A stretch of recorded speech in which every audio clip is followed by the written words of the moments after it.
నమస్కారం వార్తలకి స్వాగతం నా పేరు రవి ముందుగా వార్తల్లోని ముఖ్యాంశాలు దేశ ఆర్థిక పురోగతికి కేంద్ర కేబినెట్ నిర్ణయాలు రెట్టింపు ఉత్పత్తి ఉద్యోగాల కల్పన ఎగుమతుల పెంపు కోసం 2 లక్షల కోట్ల రూపాయల మేర ప్రోత్సాహకాలు సంస్కరణలతో పారదర్శక పన్ను వసూలు విధానానికి బాటలు వేశామన్న ప్రధాని గత పాలకులు ట్యాక్స్ టెర్రరిజం కొనసాగించారంటూ విమర్శలు భాగ్యనగర భద్రతలో మరో కీలక ఘట్టం కమాండ్ కంట్రోల్ అండ్ డేటా సెంటర్ను ప్రారంభించిన మంత్రులు మహమూద్ అలీ కేటీఆర్ జలవనరుల పరిరక్షణకు కేంద్ర ప్రభుత్వ ప్రాధాన్యతను కొనియాడిన ఉపరాష్ట్రపతి జాతీయ నీటి అవార్డుల ప్రధానోత్సవంలో పాల్గొన్న వెంకయ్యనాయుడు వివరాలు దేశ ఆర్థిక వ్యవస్థ పురోభివృద్ధి దిశగా కేంద్ర ప్రభుత్వం మరో ముందడుగు వేసింది. ప్రధానమంత్రి నరేంద్ర మోదీ అధ్యక్షతన వర్చువల్ విధానంలో జరిగిన మంత్రివర్గ సమావేశంలో పలు కీలక నిర్ణయాలు తీసుకున్నారు. కేబినెట్ నిర్ణయాల్లో ప్రభుత్వ ప్రైవేటు భాగస్వామ్యానికి ప్రోత్సాహం, ప్రొడక్టివిటీ లింక్డ్ ఇన్సెంటివ్ పథకం వంటివి ప్రధానమైనవి. దేశంలో 10 రంగాల్లో ఉత్పత్తిని రెట్టింపు చేయడంతో పాటు నూతన ఉద్యోగాల కల్పన, ఎగుమతులను ప్రోత్సహించే దిశగా 2 లక్షల కోట్ల రూపాయల విలువైన ప్రోత్సాహకాలను ప్రకటించింది.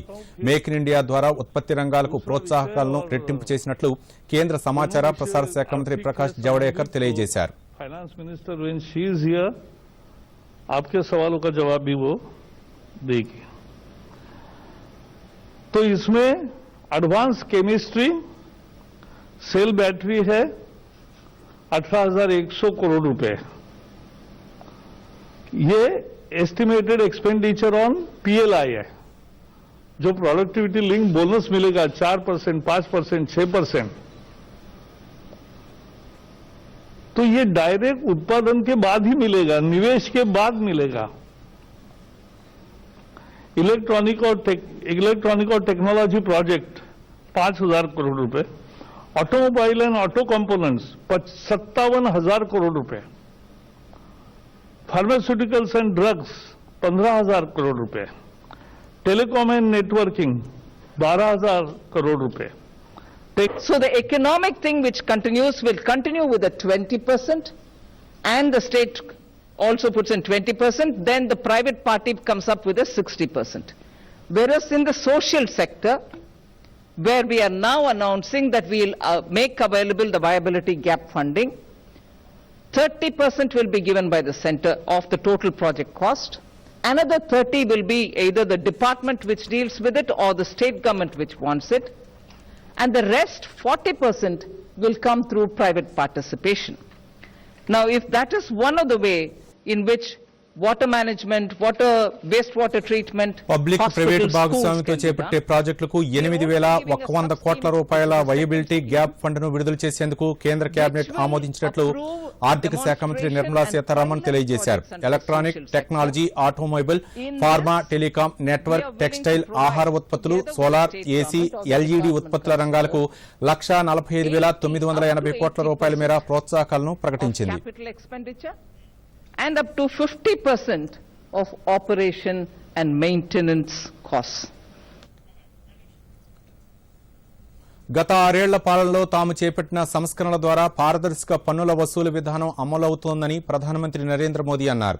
గత ప్రభుత్వాల పాలనలో ట్యాక్స్ టెర్రరిజం కొనసాగిందన్నారు. తమ ప్రభుత్వం చేపట్టిన రీఫార్మ్, పర్ఫార్మ్, ట్రాన్స్ఫార్మ్ ద్వారా పన్ను చెల్లింపుదారులో భరోసా కల్పించామన్నారు. ఒడిశాలోని కటక్ లో నూతనంగా నిర్మించిన ఇన్కమ్ ట్యాక్స్ అప్పీలేట్ ట్రిబ్యునల్ కార్యాలయాన్ని వర్చువల్ విధానం ద్వారా ప్రధాని ప్రారంభించారు. పన్నుల వసూలు విషయంలో నిష్పక్షపాతం కూడిన నిర్ణయాలు, సరళతరమైన విధానాల రూపకల్పన, సత్వర న్యాయం ఎంతో ముఖ్యమని అన్నారు. 5 లక్షల ఆదాయం ఉన్న వారికి ఆదాయ పన్ను నుంచి మినహాయింపు ఇవ్వటం వల్ల మధ్యతరగతి ప్రజలు, యువత ఎంతో ప్రయోజనం పొందారని ప్రధాని గుర్తు చేశారు. ప్రారంభోత్సవ కార్యక్రమంలో ఒడిశా ముఖ్యమంత్రి నవీన్ పట్నాయక్ తో పాటు కేంద్ర మంత్రులు రవిశంకర్ ప్రసాద్, ధర్మేంద్ర ప్రధాన్, ఇతర ప్రముఖులు పాల్గొన్నారు.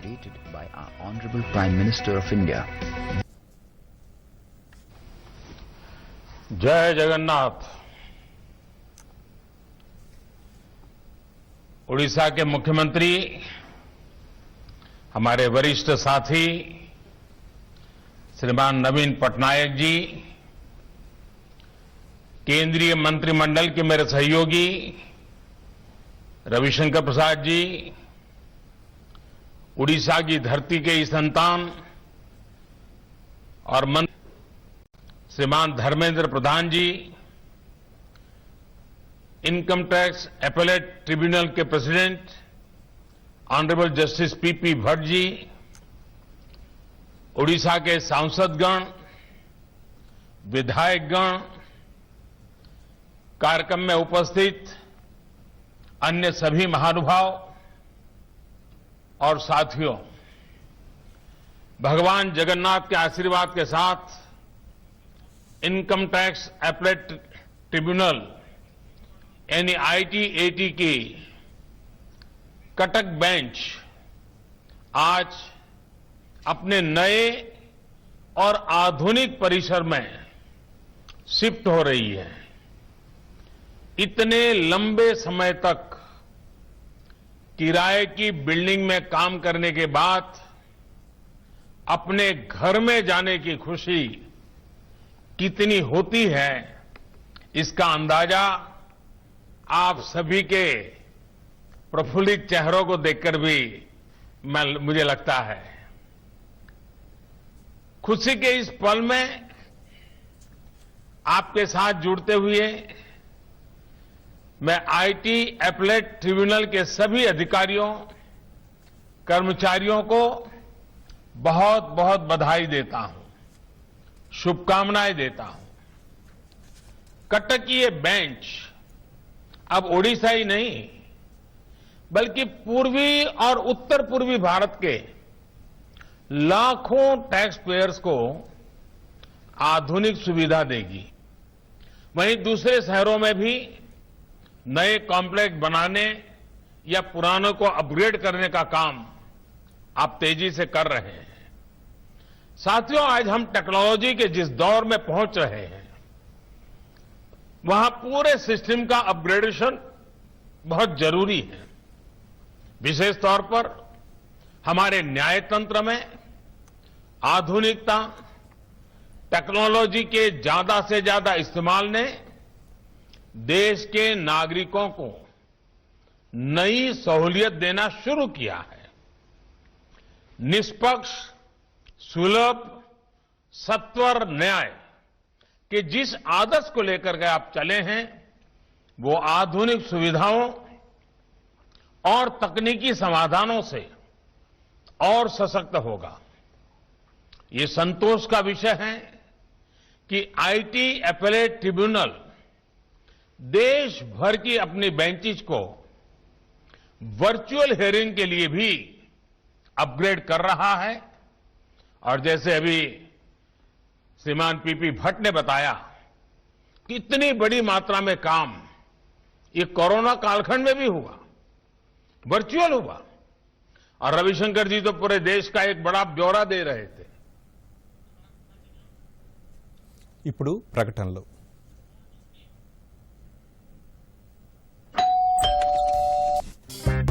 గిఫ్ట్ వచ్చింది. వారే వా, లెజెండ్ బ్యాట్ ఇది. దీంతో నేను ఆడతాను. అరే, ఫ్యూచర్ బ్యాటింగ్ లెజెండ్ ని నేను. దీని మీద ఎవరి పేరు రాసుంటే బ్యాట్ వాళ్ళకే దొరుకుతుంది. అరే యార్, చూసారా, దీని మీద నా పేరు రాసుండకపోతే ఎంత గొడవ అయిపోయేదో. అందుకే RBI ఉంటుంది, బ్యాంక్ అకౌంట్ అయినా బ్యాంక్ లాకర్ అయినా మీరు కూడబెట్టిన డబ్బు మీరు నిర్ణయించిన వారికే అందేందుకు అందులో నామినీ పేరు తప్పకుండా నమోదు చేయండి. RBI ఉంటుంది, విషయాలు తెలుసుకోండి, జాగరూకంగా ఉండండి. జలవనరుల పరిరక్షణకు ప్రధాని నరేంద్ర మోదీ నేతృత్వంలోని కేంద్ర ప్రభుత్వం అత్యధిక ప్రాధాన్యత ఇస్తోందని ఉపరాష్ట్రపతి వెంకయ్యనాయుడు అన్నారు. జాతీయ జల అవార్డుల కార్యక్రమాన్ని హైదరాబాద్ నుంచి వర్చువల్ విధానం ద్వారా ఉపరాష్ట్రపతి ప్రారంభించారు. వర్చువల్ కార్యక్రమం ద్వారా అవార్డు గ్రహీతలకు పురస్కారాలు అందించారు. As water governance has been placed at the forefront of the country's development agenda, the positive results of Namami Gange program, the expeditious completion of irrigation projects under నీటి వనరుల పరిరక్షణ, నిర్వహణ రంగంలో కృషి చేస్తున్న వ్యక్తులు లేదా సంస్థలను ప్రోత్సహించడానికి ఈ అవార్డును కేంద్ర ప్రభుత్వం అందిస్తోంది. అలాగే నీటి ప్రాముఖ్యత గురించి ప్రజల్లో అవగాహన కల్పించడానికి కూడా ఈ కార్యక్రమం ఉపయోగపడుతోందని అన్నారు. జల సంరక్షణ అంశంలో యుద్ధ ప్రాతిపదికన చర్యలు తీసుకోవాల్సిన అవసరం ఉందని అన్నారు. లేకపోతే భవిష్యత్తులో తాగునీటికి కొరత ఏర్పడుతుందన్నారు. జల వినియోగాన్ని తగ్గించడం, పునర్వినియోగించడం, శుద్ధి చేసి వినియోగించుకోవడంపై మరింత దృష్టి పెట్టాలని వెంకయ్యనాయుడు సూచించారు. the creation of Jal Shakti Ministry has given an impetus to integrate management of water resources with a special focus on demand and supply management. Commendably, the policy planners made judicious and active interventions at multiple levels to address individual elements of water management. Soon after the creation of this ministry, Jal Jeevan Mission was launched with the aim of providing a functional tap to every household by 2024. It's a very ambitious program. Simultaneously, Jal Shakti Abhiyan, an aggressive and time-bound water conservation campaign, was carried out from July to December 19, covering 265 districts across the country. Jal Shakti Abhiyan aims at making water conservation a Jan Andolan to asset creation and extensive communication. I am aware that Jal Shakti Abhiyan is being vigorously supplemented by the activities of National Water Mission to increase water consciousness in the country with an emphasis.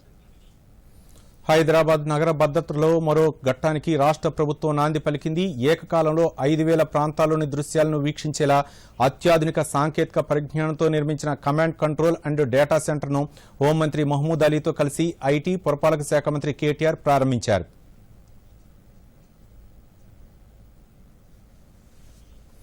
10 లక్షల కెమెరాలకు సంబంధించిన దృశ్యాలను నెలపాటు నిక్షిప్తం చేసేలా భారీ సర్వర్లు ఇందులో ఏర్పాటు చేశారు.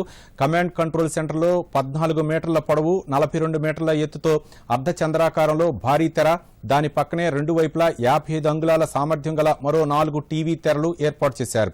హైదరాబాద్లోని 3 కమిషనరేట్ల పరిధిలోని సీసీ కెమెరాల దృశ్యాలను ఇక్కడి నుంచి వీక్షించవచ్చు. పౌరుల భద్రత, నగరంలో శాంతియుత పరిస్థితులను కాపాడటంలో రాష్ట్ర పోలీసులు పనితీరు అద్భుతంగా ఉందని ఐటీ పురపాలక శాఖ మంత్రి కేటీఆర్ ప్రశంసించారు.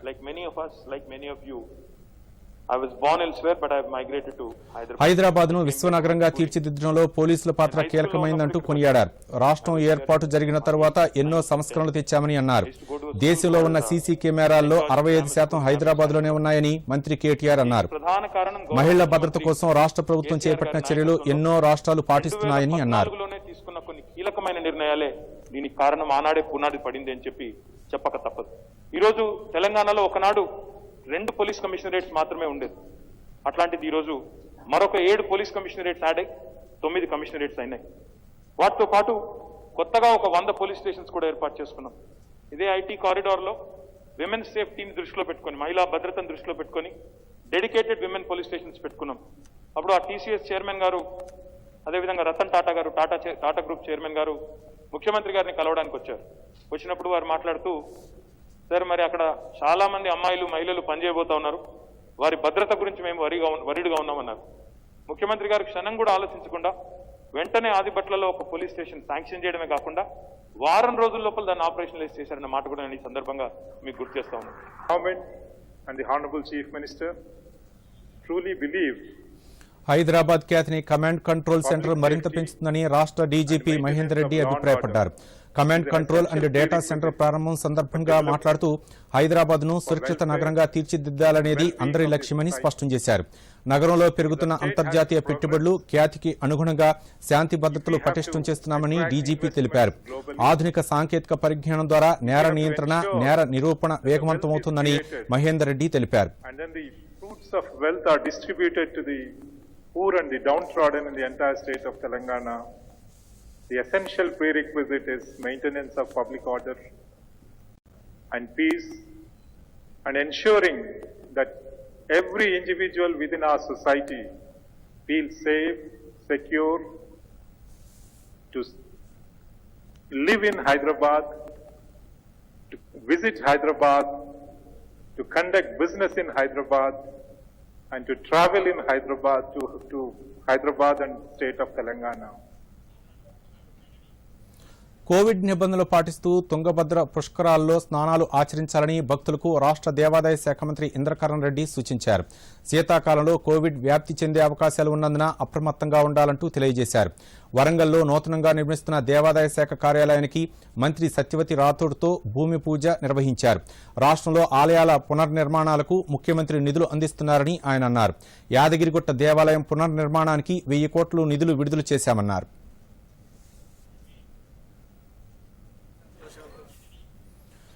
జీహెచ్ఎంసీలో ఎన్నికల కోలాహలం మొదలైంది. రాష్ట్రంలో గుర్తింపు పొందిన 11 రాజకీయ పార్టీల ప్రతినిధులతో రాష్ట్ర ఎన్నికల కమిషనర్ గురువారం సమావేశమవుతారు. ఒక్కొక్క రాజకీయ పార్టీ నుంచి 2 ప్రతినిధులు రావాలంటూ రాష్ట్ర ఎన్నికల సంఘం ఆహ్వానం పంపింది. సమావేశంలో ఒక్కో పార్టీకి 15 నిమిషాల సమయం కేటాయించనున్నారు. గ్రేటర్ ఎన్నికల నిర్వహణ, ఓటర్ల జాబితాతో పాటు వివిధ అంశాలపై చర్చించి అభిప్రాయం తీసుకోనున్నారు. ఓటర్ల ముసాయిదా జాబితాపై అభ్యంతరాలు, సూచనలు తెలపాలని జీహెచ్ఎంసీ కమిషనర్ లోకేష్ కుమార్ కోరిన విషయం తెలిసిందే. దేశంలో కరోనా కేసులు పెరుగుతున్న 7 రాష్ట్రాల ఆరోగ్య శాఖ మంత్రులు, సంబంధిత అధికారులతో కేంద్ర వైద్య ఆరోగ్య శాఖ మంత్రి హర్షవర్ధన్ సమావేశమయ్యారు. మహారాష్ట్ర, మణిపూర్, త్రిపుర, మేఘాలయ, మిజోరాం, ఉత్తరాఖండ్, గోవా ఆరోగ్య మంత్రులు ఈ సమావేశంలో పాల్గొన్నారు. వర్చువల్ విధానంలో నిర్వహించిన ఈ సమీక్షలో ప్రస్తుత పరిస్థితుల్లో దేశంలో కరోనా వైరస్ ను నియంత్రించాలంటే ఒక భారీ స్థాయి జన ఆందోళన అవసరమని మంత్రి సూచించారు. ఇదే సమయంలో చలి తీవ్రత పెరుగుతూ ఉండటం, శుభకార్యాలు, పర్వదినాలు అధికంగా ఉన్నందున ముందు జాగ్రత్త చర్యలు తీసుకోవాలని కేంద్ర మంత్రి సూచించారు. కోవిడ్ నిర్ధారణ పరీక్షలను పెంచాలంటూ ఈ సందర్భంగా సూచించారు. కోవిడ్ సముచిత ప్రవర్తన అంటే మాస్క్, శానిటైజర్, 2 గజాల దూరం వ్యాక్సిన్ కన్నా ప్రభావవంతంగా పనిచేస్తుందని మంత్రి హర్షవర్ధన్ అన్నారు. మహిళా సాధికారితే లక్ష్యంగా కేంద్ర ప్రభుత్వం చేపట్టిన స్వయం సేవా సంఘాలతో పేద, బడుగు, బలహీన వర్గాలకు చెందిన మహిళల తలరాతలు మారుతున్నాయి. ఆర్థికంగా బలోపేతం అవుతూ తమ కుటుంబాలను ప్రగతి పదంలో పయనించేందుకు మార్గం సుగమమైంది. చిరు సాయం ద్వారా ఒక్కో అడుగు వేస్తూ విజయం దిశగా వెళుతున్న నల్లగొండ జిల్లా మహిళలపై ప్రత్యేక కథనాన్ని చూద్దాం. విరగ కాసిన దొండ పొలంలో ఆనందంతో పనిచేస్తున్న వీరంతా నల్లగొండ జిల్లా తిప్పర్తి మండలం సిల్మారియా గూడెంకు చెందిన మహిళలు. రోజువారీ కూలీలుగా ఉన్న వీరంతా ప్రభుత్వం చేపట్టిన స్వయం సేవా సంఘాల ద్వారా భవితకు బాటలు వేసుకున్నారు. సిల్మారియా గూడెంకు చెందిన కళావతి తొలుత 7,000 రూపాయల రుణంతో కుట్టు మిషన్ ద్వారా ఉపాధి పొందింది. దీని ద్వారా వచ్చిన ఆదాయం, అధికారుల ప్రోత్సాహం, బ్యాంకులు అందించిన చేయూతతో 3 లక్షల రూపాయలతో పందిరి విధానంలో దొండ సాగును ప్రారంభించింది. వ్యవసాయ అధికారుల పర్యవేక్షణలో నాణ్యమైన దిగుబడిని సాధించి నెలకు 50,000 రూపాయల ఆదాయం సాధిస్తోంది. ఒకప్పుడు ఇతర పొలాల్లో కూలీగా వెళ్లిన కళావతి ఇప్పుడు తనతో పాటు మరో 10 మందికి ఉపాధి కల్పిస్తోంది. దీనికంతా కేంద్ర ప్రభుత్వ సహకారం, అధికారుల తోడ్పాటే కారణమంటున్నారు కళావతి. మేము ఈ పొదుపుని మంచిగా అప్పులతో తీసుకొని వాడుకోవడం జరిగింది. అదేవిధంగా మేము అగ్రికల్చర్ వాళ్ళ సపోర్ట్ తోటి మా సంఘం నుంచి లోన్ తీసుకొని మాకు కొంత భూమి ఉండడం వల్ల ఈ దొండ పందిరి సాగు చేయాలనే ఉద్దేశంతో మా సంఘంలో 50,000 5 లక్షల లోన్ తోటి 50,000 అప్పు తీసుకొని ఈ పందిరిని ఈ సంఘబంధం తరపున కొంత అమౌంట్ అప్పుగా తీసుకొని పందిరి నిర్మించుకోవడం జరిగింది. ఆ తర్వాత మేము దొండ పందిరి సాగు చేసుకుంటూ అభివృద్ధి చెందుకుంటూ మా పిల్లల్ని పెంచుకొని అలా చదువు. దూరదర్శన్ యాదగిరి వార్తలను ఈ సోషల్ మీడియాలో కూడా చూడవచ్చు. YouTube DD news Telangana, Twitter DD news Telangana @DD Yadagiri news మరియు ఫేస్బుక్లో డిడి న్యూస్ తెలంగాణలో చూడవచ్చు. దేశ ఆర్థిక పురోగతికి కేంద్ర కేబినెట్ నిర్ణయాలు. రెట్టింపు ఉత్పత్తి, ఉద్యోగాల కల్పన, ఎగుమతుల పెంపు కోసం 2 లక్షల కోట్ల రూపాయల మేర ప్రోత్సాహకాలు. సంస్కరణలతో పారదర్శక పన్ను వసూలు విధానానికి బాటలు వేశామన్న ప్రధాని. గత పాలకులు ట్యాక్స్ టెర్రరిజం కొనసాగించారంటూ విమర్శలు. భాగ్యనగర భద్రతలో మరో కీలక ఘట్టం. కమాండ్ కంట్రోల్ అండ్ డేటా సెంటర్ను ప్రారంభించిన మంత్రులు మహమూద్ అలీ, కేటీఆర్. జలవనరుల పరిరక్షణకు కేంద్ర ప్రభుత్వ ప్రాధాన్యతను కొనియాడిన ఉపరాష్ట్రపతి. జాతీయ నీటి అవార్డుల ప్రధానోత్సవంలో పాల్గొన్న వెంకయ్యనాయుడు.